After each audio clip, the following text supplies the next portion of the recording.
دال العكور، يعني طبعا تابع للقبائل الدرحانية الحميرية.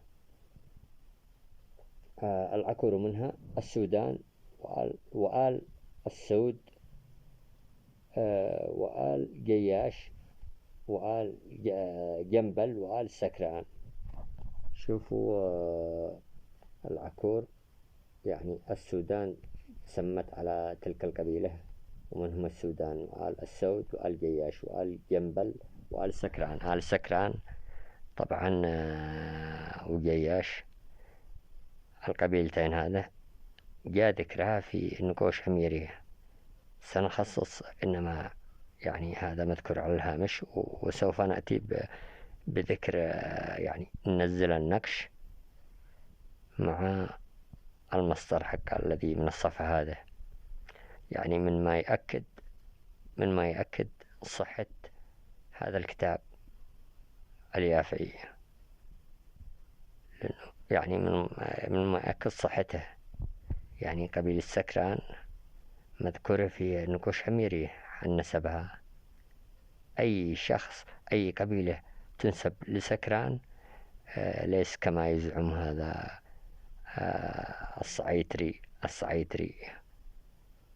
الدكتور الصعيتري من صنعاء، معه قناة في الملا يتابعه، هذا يطعن في أنساب القبائل الحميرية بالذات، أبو تعز والحديدة ومناطق والجنوب كما يزعم بعض. يعني ذكر في حلقات حول قبيل السكران، يعني قال دي بالمنطقة الفلانية حميرية، ودي بالمنطقة الفلانية كذا كذا.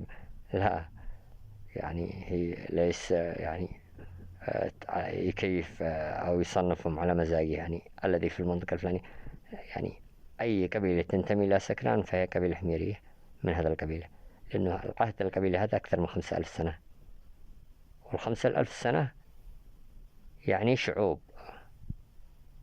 ماذا تصوروا أنه قبيلة لها أكثر من 5000 سنة يعني، وانشأت يعني قبل 5000 سنة؟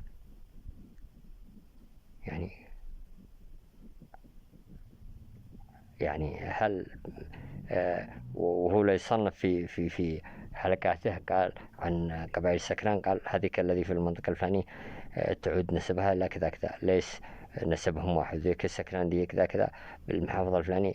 يعني بل حقيقة الأمر يعني أي قبيلة تعود إلى القبائل هذا نسبها إلى القبائل هذا في أي دولة من الدول العربية، فهي يعود نسبها إلى القبائل هذا المذكورة في النقوش وفي الكتب التاريخ. ومنهم آل خلاقة أيضا بيوت كثيرة، منهم آل وحيد، قبيلة آل وحيد يعني منتشرة في عدة محافظات، وآل شنان، وآل فهيد، وآل فهيد في اليمن وفي الوطن العربي وفي دول الخليج منهم، وآل طويل، وآل تاجر، وآل شباح، وآل مجرى، وآل الدوبحي في العود في عدة مناطق، وآل الطعوم